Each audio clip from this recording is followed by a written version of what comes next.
Okay. Hi, everybody. So I'm going to be talking about Richard Walker's The Country and the City, and I'm going to be doing the preface and chapter 9, and I'm going to try and make this as quick as possible.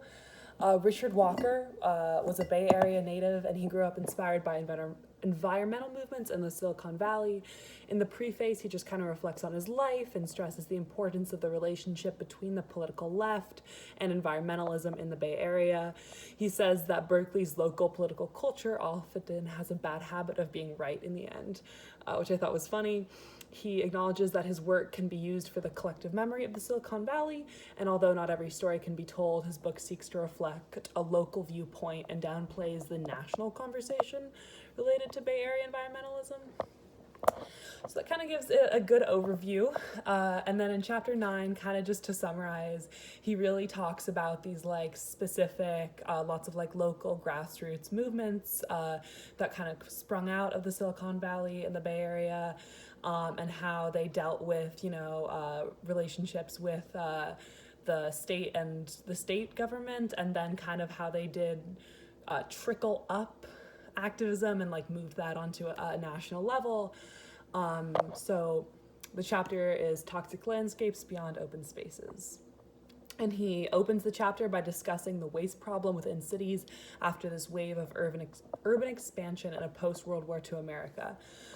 So he's kind of like coming out of this like fight, to fight the post-war waste was a revival of environmentalism dubbed pollution control. Local governments were overwhelmed by the pollution problem and sought help from the federal government. This resulted in a series of laws passed through the early 70s. Most famously was the Clean Air Act of 1963 and the Clean Water Act of 1972. And like these did a lot of things, and they've had a lot of amendments to them over the years, but they set clean air and water standards and allow citizens and groups to sue when the standards were not met. Additionally, this led to the creation of the EPA in 1969 by Nixon. In accordance with all these kind of new laws and like federal standards being passed, a lot of new lobbyist groups came into power in Washington, and they came these groups included the Environmental Defense Fund, the Natural Resources Defense Council, and the Sierra Legal Defense Fund. So then Walker dives more into the Bay Area and California on this local level, and he talks about air pollution. And he talks about kind of this grassroots movement that following the air pollution regulation.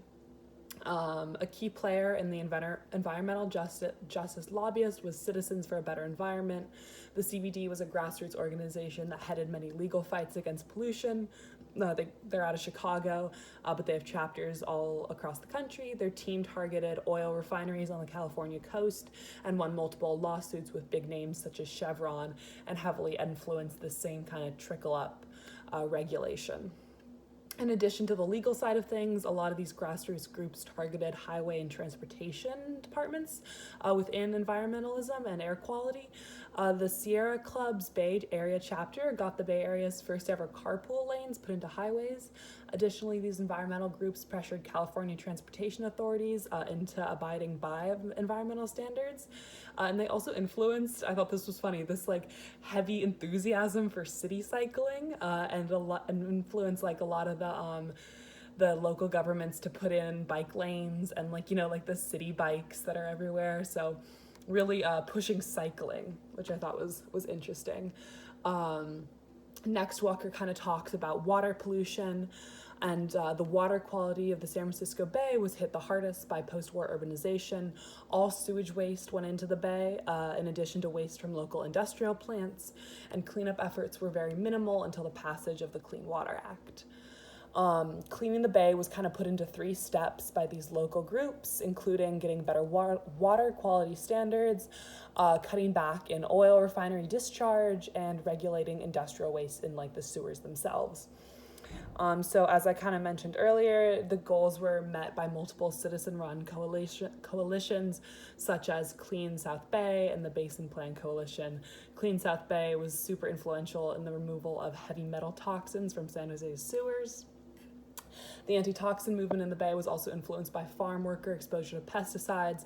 The United Farm Workers, who we've talked about before, made anti-pesticides one of their frontline issues, and their members were super successful in having a pesticide called DTD that I hadn't heard of before banned by the EPA. So that's kind of another example of like the trickle up regulations that they had this national influence. The anti-pesticides movement grew in California and focused its efforts specifically within the Bay. And then the Citizens for a Better Environment released this like groundbreaking report that talked about how disgusting the San Francisco Bay was, and it was very impressive and influential. They targeted the coastal oil refineries and the agricultural industry to remove toxins from the Bay, and won a lot of those cases, which is dope. Groundwater was the next step in the clean water reform in the Bay, as it was heavily contaminated by a lot of the semiconductor plants in the area, which is what the valley gets its name from. The EPA had listed Santa Clara County as one of the most contaminated counties in the nation, and the movement to clean the South Bay groundwater was led to one of the first ever community right to know provisions in California law for having hazardous materials in groundwater.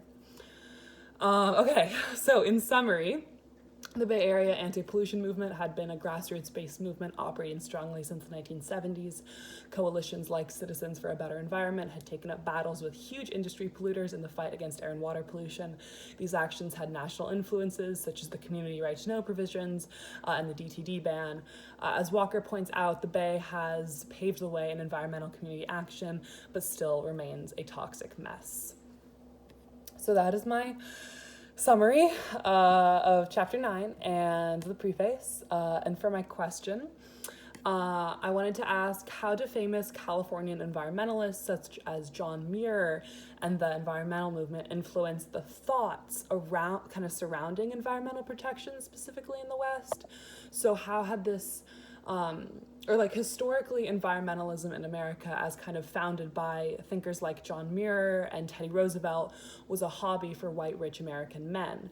And the creation of natural parks under Woodrow Wilson displaced tribes from the Sierra Nevada and Yosemite regions in California, and sacred lands such as like the Black Hills were confiscated from the Sioux tribe to create Mount Rushmore.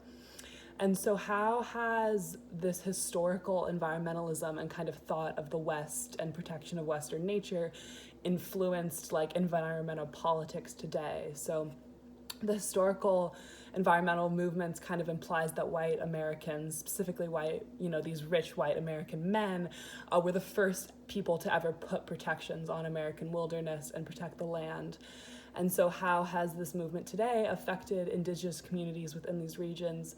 I'm specifically curious as to how the Hudson Valley or Silicon Valley excludes or includes indigenous rights from local environmental movements.